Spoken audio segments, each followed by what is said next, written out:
Bonjour, je m'appelle Barthélémy Kiss, je suis cofondateur et en charge de la partie growth chez Podder. En fait, pendant longtemps, les jeux vidéo c'était considéré comme quelque chose qui isole les gens et ça fait bien 10-15 ans que c'est plutôt l'inverse. Les gens ont des activités sociales dans les univers de gaming, mais ça va un petit peu dans tous les sens, c'est pas très bien organisé et c'est difficile de se créer des souvenirs qui sont documentés par l'image. Et c'est ça que Podder vient faire. Et on a deux parties dans notre proposition de valeur qui sont très importantes de comprendre. La première, c'est ce qu'on appelle play to post. On pense que n'importe qui joue à n'importe quel jeu, sur n'importe quelle plateforme, dans n'importe quel pays, aussi peu de temps que 5 minutes, peut devenir créatrice de contenu grâce à la technologie, en étant intégré avec les bonnes plateformes et avec notre système d'intelligence artificielle qui va retrouver les meilleurs moments et les monter ensemble. Et le deuxième point, c'est ce qu'on appelle post to play, donc je poste sur la plateforme Podder, j'ai des interactions avec mes amis gaming existants et je me crée des nouveaux amis en fait qui sont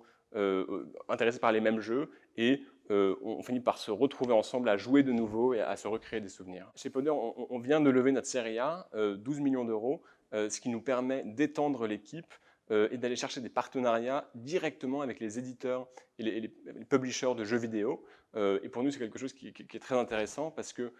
ça va nous permettre de nous faire connaître dans tout l'écosystème gaming et ça va permettre aux éditeurs de jeux vidéo de transformer leurs joueurs un petit peu en ambassadeurs de leur jeu, qui vont créer du contenu vidéo sur mobile qui viendra chez nous sur un éditeur vidéo sur mobile de telle manière à ce que ce contenu ensuite soit disséminé un peu partout sur Internet. Chez Podder, on est en pleine croissance. On vient de dépasser le million d'utilisateurs et on s'apprête à faire grandir l'équipe à tous les niveaux. Que ce soit l'équipe produit, on recrute des product designers, des product managers, l'équipe de développement, on recrute des front-end à la fois iOS et Android,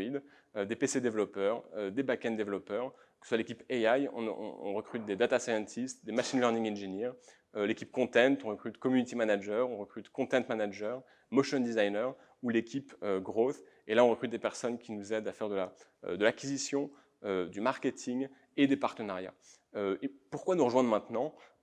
On a l'impression d'être arrivé, de lancer le produit à un moment qui est presque générationnel, où dans la période actuelle, qui est celle du Covid, les gens se retrouvent un petit peu isolés chez eux, et on se sent investi d'une mission de permettre aux jeux vidéo de devenir l'endroit grâce auquel les gens se retrouvent et passent des bons moments ensemble, malgré tout. Chez Podder, on crée l'OS du gaming, la plateforme à partir de laquelle les joueurs peuvent lancer